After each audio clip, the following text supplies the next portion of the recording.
या जन्नत में फूल खिले हैं, मंजर रंग परंगे हैं, तितली भंवरे नाच रहे हैं, खुशबुओं के डेरे हैं, शहद की झीलें फैली है,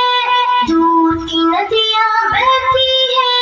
ठंडी हवाएं चलती है, चिड़िया नगमे गाती है, सखियाँ गीत सुनाती है, सखियाँ गीत सुनाती है,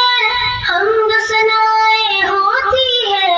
मैं झूलों में झूल रही हूँ, हूरों के संग खेल रही हूँ, मैं जन्नत में खुश हूँ मम्मी, लेकिन तुम याद आती हो, लेकिन तुम याद आती हो।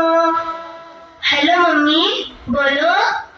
डैडी मेरे कैसे हैं, पापा बाजी भैया मुन्ना, घर में सारे कैसे हैं, बोलो मम्मी, बोलो मम्मी। धरती अंबर चांद सितारे दुनिया कैसी लगती है, सोना जगना हंसना रोना ये सब कैसा लगता है, ये सब कैसा लगता है। बोलो मम्मी, क्या तुम भैया की आंखों में कांटा कोई चुभोती हो, क्या तुम पापा बाजी की भी गर्दन काटने वाली हो, क्या तुम अपने मुन्ने का सर पत्थर से अब कुचलोगी, क्या तुम अपने जिगर को खुद ही अपने हाथों काटोगी,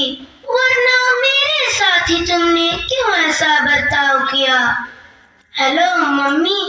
रिस्क तो अपना मैं खुद लाती और कैसा थोड़े खाती, जिस मालिक ने तुमको दिया था सबको दिया था वो मुझको भी दे देता। हेलो हेलो, बोलो मम्मी, मैं